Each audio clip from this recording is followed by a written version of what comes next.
Um, and I think that you have to be among the most qualified people I've ever had on my show to answer the question, how daunting really is it to set a goal to sell 1 million copies of just one book? I think it's very daunting and probably not good for your mind. Okay, I'm great. I'm happy that you state an opinion on it. So I come from the perspective that the smaller you set the goals, the less likely you are to achieve anything. So I'm completely the opposite end of the spectrum, and I think that'll make for a fun conversation. Where do you see the pitfalls of having ridiculously oversized goals? We attach our self-worth to it, Mhm. and we get absolutely like we lose our momentum. I think for a lot of people's brains, now everybody's brain is different, so I love that your brain works differently, because I think that is the most important thing people have to know when they're marketing their books. Everybody out there is going to have an opinion. You've got Yes. to experiment with what's going to work for you, and you've got to be willing to tweak it, and it's harder to do than it sounds, because Hmm. you want someone to tell you what the heck to do, right? Like, just tell Yeah. me what to do to sell my books. For me, because my first books were the most successful books I had, and Mm. I've sold about 1 million copies of all my books, not one book, just to be Hmm. clear, Right. that I just got the feeling that that was what was always going to happen. Each of my books was going to sell hundreds of thousands of copies. Yeah. And my first book was doing great. My second book came out, was doing great. And then my third book just did okay. I think we sold 40 or 50,000 copies of that book. And I got really down on myself. So Yeah. for me, setting more realistic goals that are a little bit less sales based and more about what actions can I take on a daily basis, that works better for my brain. Yeah, I don't know if I ever offered to connect you with Becky Robinson, but if you don't know of her, she has a podcast called the Book Marketing Action Podcast. Sorry, Becky, if I got one word wrong there, but she's a very similar. She wrote a book called Reach, and her idea is, she wants to be famous to a few, and so she Mm. really thinks about this idea of impacting the world that she feels that she can impact in the sphere. And she's super into finding that niche, which I share with Becky, and I assume that I share with you as well. The only way that we can really slice this up and succeed, no matter what our goals are, is if we know exactly who we're made to speak to. And it can and change from project to project. and this is super important to me, because I primarily worked with women for so many decades, and this is what I see happening to so many women writers. But guys who are listening, tell me if this is true for you. It's not being able to own what you want and why you're writing the book, and Mhm. why you're marketing the book. And it's Beautiful. so easy to get swept away. Well, like, so and so did this, and so I should want this too. And I am completely guilty of this. I've done this Mm. so many times. And having to being able to be strong enough to come back to our own desires and say, no, what I really want is exactly what you said Mhm. Becky wants, right? I want to have Becky or Betsy. Becky, yep, Becky Becky, Robinson. okay, good. Yep. I should have just gone with that. Is that, I want to have this impact, or with these people. Like, I know Mm. that as a writing coach, I want to work with people whose ideas are going to impact other people.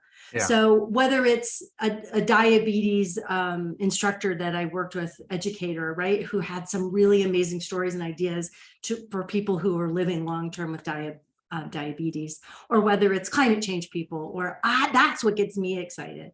Yeah. So I think we have to know what we want, Yeah, absolutely. One as thing, well as yeah, who we please. want to reach. That is also equally important. Yeah, I love what you're saying. There is a distinction between why we set out to do what we did and who we want to reach with it. And I think both of those questions are similar. I just had a really great author on the show. It actually came out today, Parastu Madwani. I'm pronouncing her name wrong again, Madawi. And she was really like, she knows what she wants. She read Michelle Obama's book, and it impacted her in a massive way, and it set her on a journey to write her own memoir. And then she just sees where Michelle Obama is today and thinks, my book is for everyone, because there's Mhm. nobody who couldn't go into the bookstore and pick up Michelle's book and read it and be like, oh, I'm leaving with something really impactful. Mhm. But that's because of her journey from a small neighborhood of Chicago to the first lady of the United States and far beyond just being first lady. I mean, she's a powerhouse. And so she's applicable now to everyone, but it started small. And I think that that's where I think a lot of people flip the script and think, oh, Mm, I wrote this book that was applicable to everybody and it touched me. And so that's what I did. mhm, How do you mhm. see that kind of sabotaging our success? Oh, well, as when I'm helping someone write a book, if they say they want to write to everyone, my heart sinks Yeah. because it, yes, I love that when that happens for one of my clients. I love that's when it's happened for me in the past. I love it when somebody completely different than I thought of picks up a book. Yeah. But I think we should write to a type of reader and we should market to a type of reader. And they are not they're not a demographic, they're a Mhm. psychographic. I think I got that right. I always get those terms mixed up, but they have the same desire and they Yeah. have the same obstacle. And then when we're building that, we're baking that into our book, it's so much easier to go, okay, where are those people hanging out on Facebook? Mm. What podcasts are those people listening to, et Yes. cetera? Love it. Yeah. And when we have everyone in mind, I mean, how are you going to market a book to everyone? You are not Michelle Obama. She really can market a book to everyone. Yeah. And there's a couple of reasons for that. One of those reasons actually just comes down to finances. You know, you have the money to Mhm. be able to advertise. And I think that that's also lost on a lot of people at the beginning of the journey is one of the Yes. reasons you see some books so much is because they're advertised with $1 million behind them or 2 million or $5 million behind them.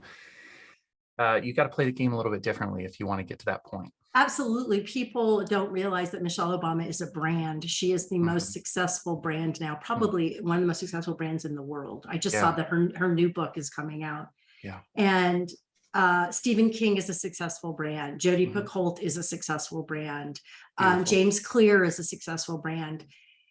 The rest of us Jen Loudon is probably, a successful brand. yeah, more so in my first 15 years when I was Mm. publishing and I was, Okay. I was on a lot of big media and brands hired me all the time.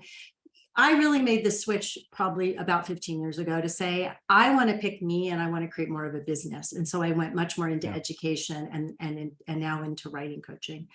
So they're both cool. They're both wonderful, Right. but I also couldn't sustain that after year. Sure. Talk to me about that a little bit because that's not the answer I would have expected from you, and I'll tell you a little bit why. Mhm. I ran into you on TikTok for this is everybody's first time hearing about kind of the way that we ran into each other, but instantaneously, let me tell you exactly my impression. You were wearing glasses, which you're not today, but you were wearing glasses, and they had kind of like a bookish feel to them, and exactly there they are. And you had your hair pulled back, and you had this friendly just really I'm going to say loving sense. Like when I watched your video, Mm, I felt you exuding love to the writing community, and I was like, I had been searching through TikTok for a long time to find somebody kind of like you, and so I was just thrilled. I think I did I can't remember exactly what the you word is for the stitched video. I me. stitched you. I stitched. So I was like, this lady, you got to listen to her. Whatever she's doing, it's awesome. And so for me, that's very much brand. Like I felt your brand in an instant, which Mm, means you're real clear on what you're doing. And to me, that is brand. You might not be at the size of some of the other brands you mentioned, but I think you are. Now, you feel like you walked away from it a little bit. And I'm really curious why you felt you couldn't sustain the mm. Jen Loudon brand. I didn't have any more ideas to write more books. Mm, I wrote a book every year and a half, 2 years for years. wow. And I just ran out of stuff to say. And then I took a long time off. I published The Life Organizer in that time. I did a Mm, book on assignment for National Geographic because briefly the head of National Geographic was a friend and she had an assignment. And mm, I said, I can't, I've never done a book and assignment. I'm not going to do that. She's like, oh, come on, you'll learn. It's going to sell a whole ton of copies. It didn't sell a yeah. whole ton of copies, but still, it's Yeah. fun to say I did a book for National Geographic. Then my publisher for The Life Organizer wanted me so badly to write another book that they brought out a new edition of The Life Organizer just to keep it alive. But I Yeah. still just didn't have another book in me. I wrote a lot of books that failed. Mm, Now I still had a very successful business going during that yeah. time, but my actual creative, I went through about 10 years of being lost and finally came out with my last book 2 years Mm. ago, Why Bother? I don't have another idea for a book. Yeah. And that to me is where my integrity lies, Jody. My integrity lies, Mm. and I only write a book if I feel like this is actually worth your time Yeah. and is going to offer you something. And Mm.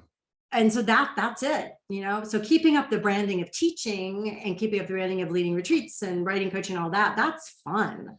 But Yeah. keeping up the brand of Jen as the self-help person who I Mm. just like, yeah, I don't know. I mean, I could do it without books, but there's just, I don't know. I've been doing it for since 1992, my friend. It's a long time. Yeah. Yeah, I hear you. I I am started when I was 12, everybody, really. exactly. That's right. Yes. You honestly, I believe that if you told me you don't look a day older than me, and I'm still in my 30s. So Okay, thank um, you. I love you. You can have anything you want. so I am curious, and I wish I could remember her name right now because she's having sort of a late life renaissance, and it's just not coming to me. She's in the nonfiction area. She's kind of very much self-help, as big as they get, and I can't think of her name. Give But me an idea what she writes about. I mean, it really is a lot of self-help. So she's been on the Armchair Expert show with Dax several different times. There's some psychology, there's some Is kind of like mindset stuff. Really, I mean, it's somewhat similar. It's just a little Yeah, broader than the book world. Why can I not think of yeah. her name? Well, I'm not going to waste too much airtime with this, but I was thinking of her, and I guess another person who would be similar to her, but he's had a longer career and he's more faith-based. But John Maxwell would be another one who just has, I think he's written 60 books last I knew. One thing you said that I always wonder about, I think I've read one John Maxwell when I was a young man, and it didn't reach me personally, but he's doing something for people. And sometimes I wonder if there's an internal sense in us that we have nothing to give, but that other people still have something to receive from us. I'm curious about your thoughts there. Jody, that is a beautiful question. And I think that the people who read my newsletter or in my membership site or whatever would say that. They'd be like, what do you mean? You give us stuff every week. Yeah. Yeah. So I do think that can be completely true. And I do think that lots of authors listening, you can be motivated by seeing something that other people want or that is missing in the marketplace. And you can respond to that beautifully and authentically. I've never been able to do it. Like when I used to write a national magazine column, and when the magazine that hired me to do it, neither magazine exists anymore. They read my newsletter and they loved it. And so they said, we want you to write personal essays about these subjects. I had a blast. Then that magazine got bought by Martha Stewart. And then they said, no, we want you to write an advice column. Oh my God, every month. It was so painful. I think I lasted 2 years. They finally fired me. They fired me. Okay. Because I was like, they're like, you write the same thing over and over again. I'm like, well, yeah, probably. So I just think it's how are we motivated by our creative process? This is some of the most important stuff that's been said on my podcast. And so I am not willing to walk away from it. You're touching on something that I think a lot of people who have written a book out there are still really struggling with, because they're saying things like, oh, my book is just not selling. I had people promise me that they would read it and review it, and they never did it. And I know exactly things that hurt, and you're in the middle of it and feeling like, why is this not successful? And I think there's at least a possibility at some point that we're being dishonest with ourselves about what we really want. I think you somehow have had this superpower of being really honest with yourself and saying, I don't want this. I don't want to be the 1 million copy selling author. And so I see that I am really passionate about coaching other women to have their success. How did that happen for you? Is it harder than it sounds like, or? Oh yeah. I mean, I think, and I hope this is not ahead in your life, but definitely so many people somewhere in their 40s or 50s, for me, it was my 40s, go through a hard, dark time. And it was, my dad was diagnosed with pancreatic cancer. My first husband was diagnosed with cancer at the same time.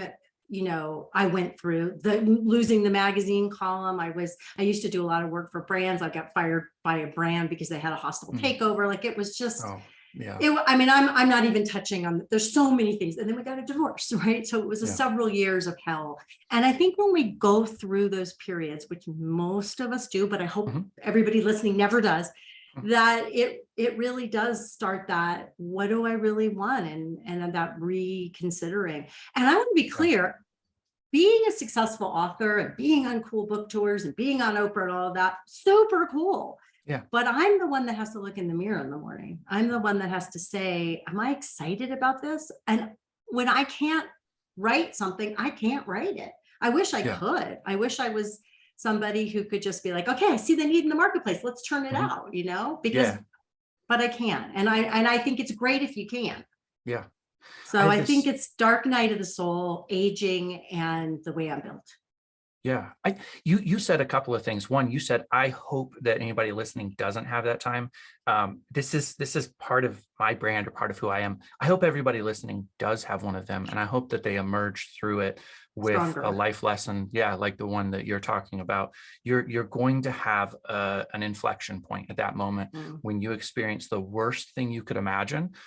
For me, that's actually my character defects. And I went through at least one version of it in my 20s where I went into a work situation up in Alaska and things went wrong. I found myself sitting at a bar. A little bit later, I find myself sitting in a jail cell. A little while later, I have to call my wife, who I've only been married to for 2 years, and Oh. explain how long I've been lying to her about some addiction issues and things that were going on in my life. Mm. And that was an inflection point for me. And I Yeah. know I will have more. I will. Yeah. But that was a moment where I got to choose, like, who's the man that I want to be, who's the person that I want to be, and how do I want to show up to the world? Mm-hmm. I've had more of those, and I'm grateful for it. As much as I'm embarrassed, I talk a little bit about it in my forthcoming book. And I was reading through it and just like, can I really share this with the world? Can I tell the world that this happened to me? Because it makes me look really bad. And I Mm-hmm. hate looking bad. I don't know. I think that's probably common to most people. Yes, absolutely. But those stories, when we share those stories, that's how we heal other people. And that's one of the things, as deeply gross and destructive to democracy as social media is. I do think the bright side has been so people who find their people can feel less alone when people are really honest.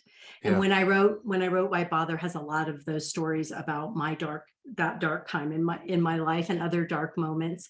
And my husband did not read the book until it was finished, and he is in the book. So we are laying in bed, and the book is going to come out very soon, and he's reading the book, and he's making noises and he's having reactions, and I'm laying next to him like, oh shit. And there's nothing in it he doesn't know, but and at the end he's like, he comes out incredible, right? And when we're writing about other people in our lives, we come out awful, but he comes out like, everybody loves Bob. That's what we say. Everybody loves Bob. Yeah. But those stories matter. They really do. So I'm glad you're sharing those. And you're right. We all have them. And are we willing to get the help and be honest with ourselves about who do we want to be next? Yeah. Something very amazing happens when you're honest with yourself exactly about who you want to be next. I love that focus on looking forward to the future, because it is very easy to stay focused on the past. Oh God, it is something I've done. Regret is a dangerous substance to take in every day, right up there with whatever else we get addicted to. Yeah, it really is. That's something I wonder if you have thoughts on. I know that I'm asking you potentially something you haven't really experienced at a deeper level, but there's something for me about realizing I have a choice to either be obsessed and addicted with my work and my ability to achieve in the world, or I get obsessed and addicted to something that kind of takes me down and destroys me and my family and the people around me. So that's where I get the idea that being obsessed with selling 1 million copies of every book that I publish is a worthwhile goal, because the worst thing that happens is that I don't use drugs anymore, that I don't use alcohol anymore, because I'm so obsessed with that, and they are at odds. Like, the two cannot exist in the same universe. Right. If I make a manageable goal, I will achieve that goal. And when I achieve that goal, how am I going to celebrate? With a glass of champagne is my guess. Yeah. I do think when we have an addictive personality, it's good to find ways to replace our bad addictions with better addictions, but we still have to be monitoring them, right? Otherwise we become a dry drunk. So Yeah, and that's an interesting one. I've been to AA before, and I'm starting to question the dry drunk. This is just you and I having a conversation. yeah. I mean, and I I have struggled with addiction, but yeah, not on that, not on a huge level, yeah, I not on a really, life and, yeah, yeah, ruining my life level. Just yeah, in a, wow, that was too much wine. Let's not do that anymore. right. Yeah, exactly. I've struggled too with food. I am one of the worst Mm, in yo-yo diets. Like I go from being mhm, 185 pounds, which I think is really healthy for my size, to mhm, 260 pounds, and then back mhm. down, up and down. There's a lot of things, and if you take your eye off of any of them, they seem to just sort of creep up and attack you a little bit. Um, Yeah, I think people listening are experiencing that, and they're thinking, wait a sec, so you're telling me that I'm an author and a marketer and a social media guru and talk a little bit about that, because I know that you've had that experience of like, this is too much too. it is. One person can't possibly do it. Yeah, well, I have had help for 20 years, running my business. And while I firmly believe, I was just telling a client this yesterday, you cannot outsource you. You Mm, have to know what, for example, in marketing, you have to know what your plan is. And then you can say, please make my ConvertKit talk to my website, please put this pixel on the. mm, But if you, every time I've seen a client say, I can't be bothered with that, I don't know how to do that, so I'm gonna throw money at it, everything in my body contracts. It doesn't work. mm, You have to be the plan, the voice, mm. the integrity, the energy, just to be woo-woo for a minute, the energy Yeah. behind what you're doing. And then you can learn things, you can outsource things, but they need to be very specific. So I have had help to do everything I've done. But anytime I've tried, for example, to hire a copywriter or to hire someone who's Mm, going to do my social media for me, zip, doesn't work. Now, I'm mm, not saying other people might not have enough, either good luck hiring somebody or enough of an idea what they're doing. And then I think the first answer to your question, or the second answer, is that you got to choose, right? You got to choose, where are you going to be and what are you going to do? And you've got to test, and you've got to have some kind of feedback coming in. yeah. Because that's the other thing. See, I see clients make this mistake over and over again. Well, I'm just going to run Facebook ads. I'm like, whoa. Mm, Okay, first of all, Facebook ads are really complex. Second of all, they're mm, changing constantly. And third, they've gotten really, really expensive because of the changes with Apple. So let's talk about what you're going to get out of this Facebook ads and what are you approaching them. yeah. I love this. And I love the mindset piece that you're touching on, is that there's a place where we're going to put our energy, and there's a Mhm. place where we can outsource our energy, and we have to figure out the right line. So go ahead and get like a little bit more granular, dive a little bit Mhm. deeper onto what's the biggest return on your energy. If you're going to put your mind's whole self into it, where should you spend that time? It depends on your genre and it depends on what you want. Yeah. So someone who's writing fiction in their mid, yeah, and you and I were talking about this when Mhm. we were just chatting, a series of novels is going to do so much better, like with maybe BookBub ads. When I Yeah. tried to do BookBub ads for my single book, Why Bother, I got nothing. Mm, I mean, I learned and I studied and I tried, and it's like, it's not working for self-help, and it wasn't working for that book in particular. And I don't think it was working for having a single book. Now, other people may have a different experience. I couldn't crack the code. I bought the course, I studied it. So you really have to, that's experiment, but you really have to go, well, where are my people? mm, And then we have to be willing to start really small. Like, we had decent success with Facebook ads with the free chapter before the mm. Facebook ads changed. But then getting those people to actually buy the book, it's so hard to track, right? Yeah. It's so hard to track. We knew we could get them on our list, but then Mhm. did they actually buy the book? I'm not sure. Yeah. Now, this Yeah. is a question just out of naivety, I don't know the answer to. If you put that Facebook ad out there and somebody responds to it, how hard is it to follow up? Does their information then become your information, or do you not have access? Is there like a wall between you? Well, it depends. So for us, we were giving away a free chapter, but to Mhm. get the chapter, they had to join my email list, Okay, because perfect. it wasn't just some place where they could go get it. So Yeah. we could track, okay, we're spending, $1.50, Mhm. let's say, per person that's joining the list. Yeah. After that, it gets harder because it's really hard to track where they're buying the book. Absolutely. So you can do some general things. People will be like, you're not supposed to put an Amazon link in a Facebook ad, but there's a couple ways around it that you may not get caught.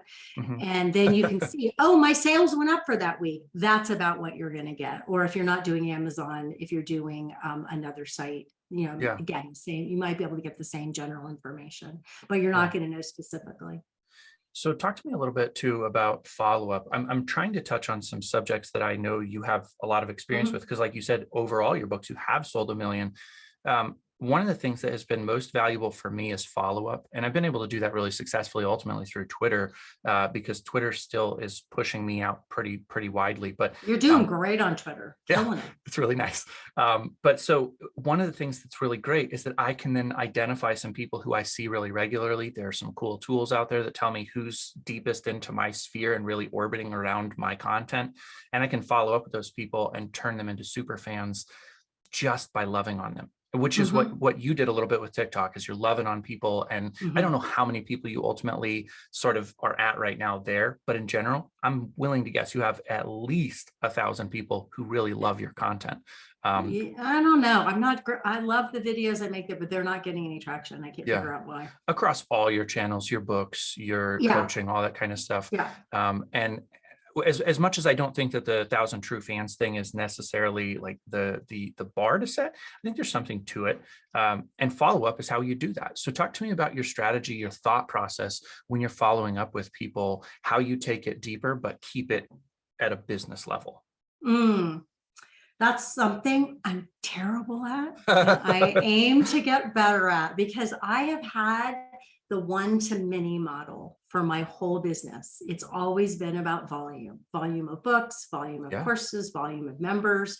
Mm. And this year we are ending that model and we are switching to small, me to few, to Okay. doing more high-end clients and high-end events. Yeah. And so I'm going to have to get good at this. And I Yeah. don't, I'm starting to read and I'm starting to learn, but I'll Mhm. be looking at what you do, but I'm terrible at it. I'm terrible at nurturing my relationships with key famous people that Yeah. I've been friends with. I'm terrible at following up with clients who've been clients on and off for years.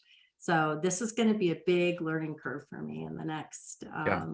part of my career. Yeah. So if you're willing to, I'd love to hear your thought process. If you're terrible at it, it's because you don't like it or you Mhm, forget about it. So talk to me mhm. about what it feels like to follow up with and why you maybe choose not to more often than you choose to.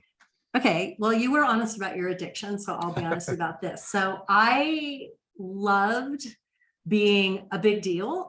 I loved being special. And so I got the feeling that I didn't have to do that. Oh, That was the kind of thing that someone who hadn't been successful did. wow. So it's been super, it's it's like I'm recreating my brain to Yeah. be like, this is the work I really want to do. And so I have to have a new story about it. This is wonderful work. And there's nothing wrong with reaching out to so-and-so and saying, hey, you've said several times in your course that gets thousands of people that I'm your writing mentor. Hmm. Would you be willing to actually recommend, and that's so humbling for me, right? Oh, So yeah. that's it's making that switch. I don't have to make the switch. I could still have the few to the one to many model. I'm Yeah. tired of it. I'm tired Sure. of launching. I'm tired Mhm. of, hi, Yeah. here I am. I'm just done. I mean, I'll Yeah. still do some of it for sure, but I Mhm. really want those deeper relationships with people. So it's going to require me to change my story about myself. Yeah. Wow. Thank you so much for sharing. That's not actually what I expected you to say. And so that makes it even more powerful. Esther Perel, by the way, popped right into my head while we were talking. That's who I was talking about earlier, Esther Perel. Oh, perfect. Oh, Um, yeah. Well, she's been big for a while. I know she has, but she Yeah, kind of had a later she career did. It's renaissance. And true. right Yeah, now she's as big she's as they get. huge. She's like It's pretty true. much Oprah at this point. Yeah, yeah, you're right. So, She has, it's uh, really interesting to watch her grow after yeah. that long, like, oh yeah, Esther Perel. Yeah, Like exactly. with, She, I mean, yeah. and I think you were probably even aware of her sooner than I was. That's something to do with how our culture has split men and women and Uh-huh. chosen to tell us that we are supposed to be in a lane or something. Mhm. Um, wow. Wow. I want to get back to feeling like you should be a big deal. Mhm. I know somebody listening right now is thinking to himself or herself or themselves, I think I'm a big deal and it's not happening for me. What the F is going on? Mm. And that's not exactly what you were saying. Yeah, yeah, but it's a great question. What is Uh, going on?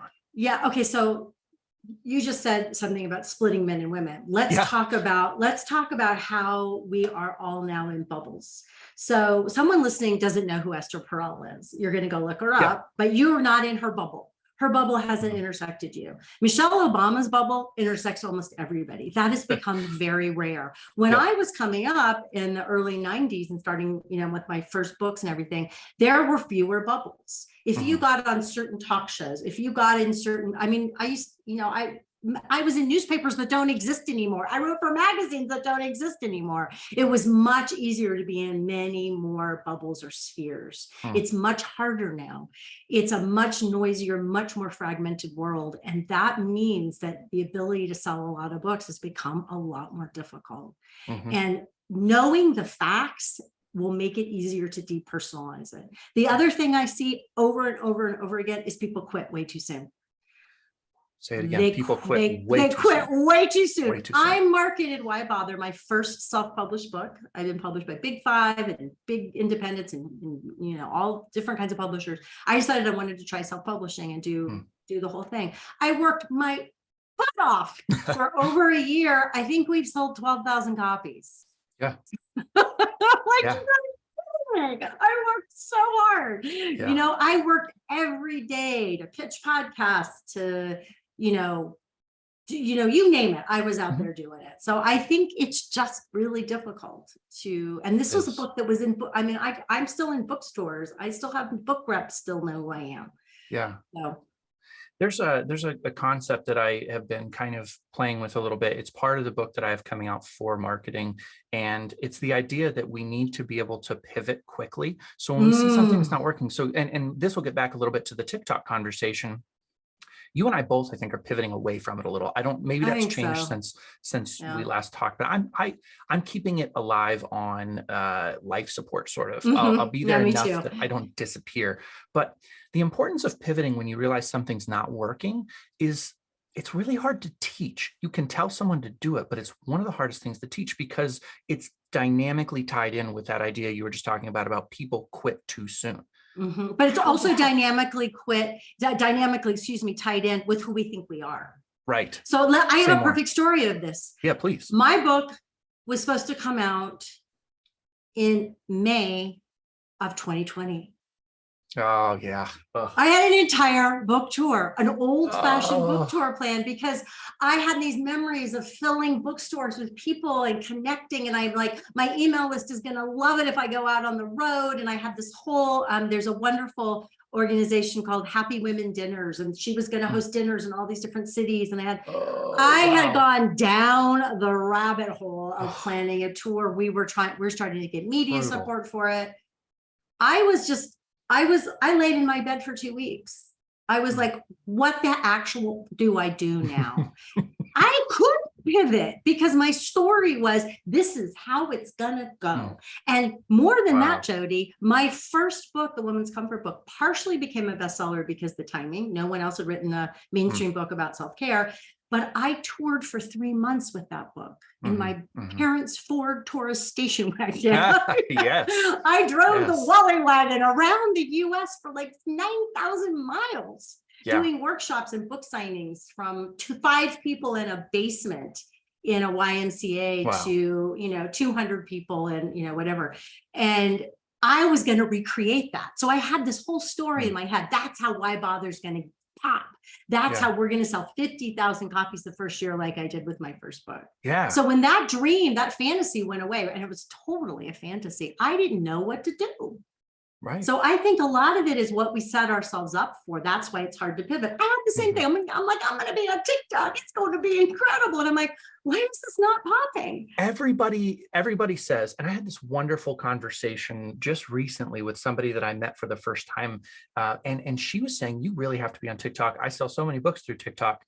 And I don't know what the difference is, because she's a couple decades older than me and has just jumped on TikTok and boom, it just popped for her. So Mhm. that's the other hard part. It's like, I you even said it. know. Hey, it works for you. Why is it? I know. Yeah, what in the world? Why is it working for you and not me? I know. Um, So it is a lot of mindset. I think pivot is behind it, yeah, it's being willing to go in and go, I had all of these fantasies and dreams or hopes or expectations. And a lot of times they're not super conscious, right? They're yes, sort of fuzzy in the background. So we have to out ourselves and then we have to go, okay. And it's humbling. Again, that mhm, word humble, and go, okay, this is not working. Wow. All right. And it may take longer than we think to make that pivot. But I think yeah, that's I think it's hard to market, it's hard to try the different things, it's hard to keep learning the different things, you know? I yes, mean, I put a lot of time into like learning BookBub ads that didn't work, right? You get right, pissed, or you yeah, put time in hours and hours and hours in TikTok and you're like, ah, yeah. ah. I could have been doing so many more useful things. Exactly, right? So there's a Yeah, lot of self-forgiveness, there's a lot of, I think, inner work to make those pivots, yep. at least Okay, for so me. of me too, huge, huge, huge, huge. And that's actually I have two questions if I can remember the other one. But on the subject of pivot, there is something going on. And I have to assume this has happened for you as well. And a lot of people who listen, there's safety in something that's kind of working. And so you're too slow to abandon it because it's Yeah, kind of working. yeah. That would be for me when I first started Twitter. A lot of people who know me well know my story. I was literally spending 6 to 8 hours a day on Twitter. I was Wow. really putting all of everything in, and it was kind of working to build where nothing else had even sort of worked. And so Mhm. it became clear to me at a certain point, I need to pivot right now, even though this is kind of working. At this rate, my show will be monetized. My book will not be selling anything in about 5 years. Mhm. I'll have 100,000 followers, great, but they won't be active like fans of Jody and what he's doing. That pivot took me too long. It took me Mhm. too long to make because I tied some of my identity into A, the Mhm. follower count, but B, just like it's kind of working. And if I don't do this, it's nothing is working. So what do you do? And do you have a moment like that in your career? Oh yeah, the book tour thing was Yeah, exactly yeah, it. I'm like, exactly. okay, I can't actually go on book tour. Right. What am I Yeah. going to do? I have nothing. I mean, I should have gone on TikTok right then. Yeah. Someone Yeah. suggested it and I didn't do it. Right. So Yeah. I think maybe a couple of the things that would really help in a time like that is having another professional writer that you can talk to, or a coach, Beautiful. someone who can help you work through, or your therapist who Yeah. can help you work through, like, why am I attached to this? What am I Mhm. expecting to get out of? What fears do I have if I leave this? Yes. You know, I mean, I'm like that with TikTok right now. I'm like, okay, I'm barely posting. It's not getting anywhere. Why don't you just leave it alone? I'm like, but something Mhm. could happen. Maybe I'll try Oh, something different. I Right. know. I So know. it's beginning to interrupt those thoughts and go, well, what is the actual ROI I'm looking for? Yes, right, exactly. I think that that is, if anybody gets anything, and there's so much, I don't know how you couldn't have already gotten 1,000 things and shared this episode everywhere because you are just dropping so much knowledge on the whole industry and the thought process behind it and the honesty that it takes. But if nothing else, like take away from that that we're all vulnerable to Mm, this. What do we do? Our yeah. identity's tied up in this in a really Mhm. big way. And comparing ourselves to others, which is what you so brilliantly Yeah, said. Why is it working for her? I'm doing the yeah. exact same thing she's doing. Feels like Or it. me. Or yeah, Yeah. right. Yeah. Yes. Yes. Oh my goodness. Well, I've already taken a little bit more of your time than I promised. I told you 34 minutes exactly, and we are at 40 minutes. So I'm gonna let you wrap up by sharing with my audience how they can find you. But if you'll permit me one more question, Absolutely. I want to ask you. You talked about having a mentor, somebody that you can. For everybody out there right now who says, I don't have enough money to hire a mentor, Yeah, it's talk. expensive. It is expensive. Talk to me about, and this is difficult because people are going to hear it and be like, well, I can't do it. But talk to me about why you should find the money to do it anyway.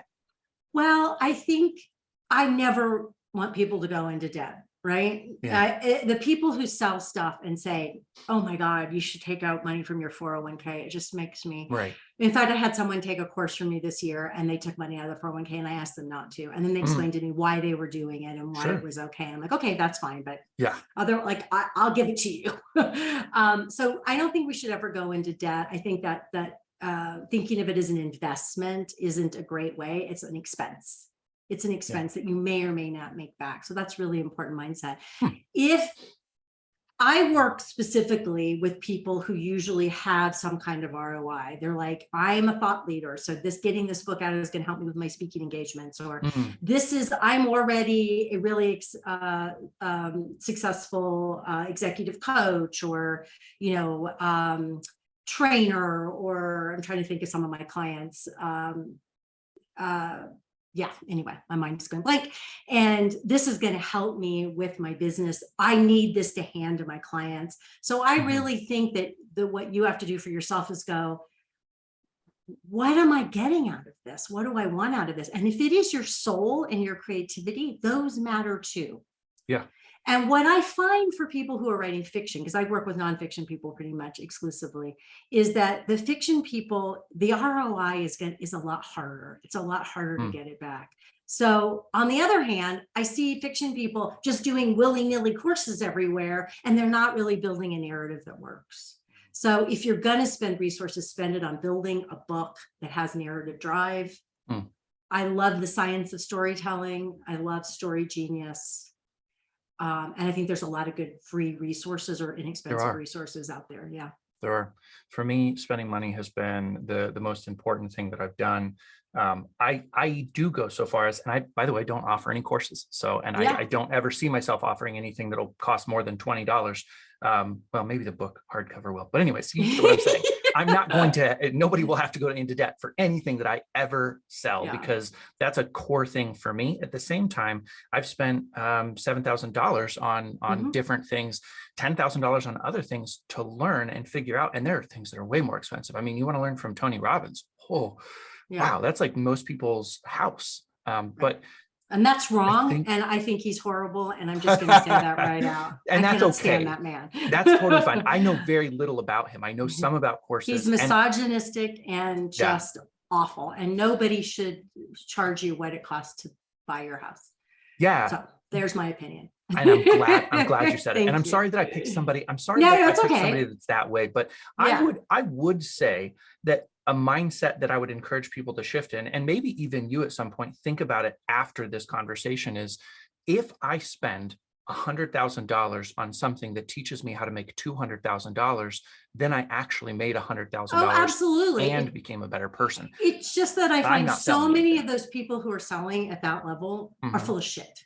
They're, excuse me for saying that if you're listening with your kid, they are selling you a dream that doesn't exist, that you cannot recreate. Now, if you do writing coaching with me, I can't guarantee you're going to get a book deal. Right. I can't do that. Nobody can do that. Right. So you could invest $5,000 with me or $10,000 with me to work with me over 6 months. You're going to learn, you're going to write a much better book. You're going to learn a ton about writing. I'm going to give you my heart, but I can't guarantee you're going to make money back on that. Yeah. The one that I mentioned that I spent $7,000 on, I walked away with 2 slightly novel ideas that I'm convinced I would have known within 3 months of taking that course. So by the time they no longer were coaching me, I would have figured it out on my own. And I'm okay with that, because there are some other things that it did for me. Yeah. And that's an expense that I was willing to make. I'm not telling anyone to go out and spend the money. There's a good conversation. It's important. And I have been too cheap in my business at times and not gotten the help that I needed. And other times I've been like, oh, let's do that. And I'm like, what was I thinking? So it's hard. It's really hard. Yep. I think finding people with a ton of it, finding people you really trust with a ton of experience who aren't using sales tactics to get you to part with your money are important. Yes. Oh man. I almost am so tempted to talk about like the whole false urgency and all of that. Oh yes. Yeah. Anybody who's like, this digital product, it's going to go away and you can never have it again. It's like, it's a digital product. Going nowhere. Yeah. This pre-recorded webinar. Thank you very much. Tell everybody where they can find you, the services that you do offer. I've just made it so hard for you to sell your product. I'm really sorry. No, not at all. Not at all. I'm at jenniferlouden.com, and it's spelled just like it sounds, Louden. And all of my programs are ending. So, however, something that we're going to be offering next year, I've offered writing retreats for 20 years. and they are phenomenal and famous, and they always sell out. So there, you can get on the list for that if you go under retreats. And if you're on that list, you'll also be the one to know about the new workshop that's coming out soon. And it's going to be Start Your Nonfiction Book, Find Your Hook. And it's going to be 3 days to really plan out your book and really get it started. And then that and individual coaching. And I'm all full for this year, but we're taking people for next year. Perfect. I Yeah. have to tell you, I am so inspired by you as a person. I'm so Oh, thrilled thank you. that we connected, and really, really glad for the work that you're doing, and the pivot that you have made is going to enrich a lot of women's lives. And so thank you. Thank you for your time today. It's great. Jody, thank you so much for saying that. I'm really, I'm so touched that you picked up on the loving. I'm a loving person, and I hope that I'm You glad really that are. comes through, and it's a really important part of how I work with people. So thanks Yeah. for seeing me, and it's Yes. great to be connected. And everybody, don't give up. That's right. Don't give up.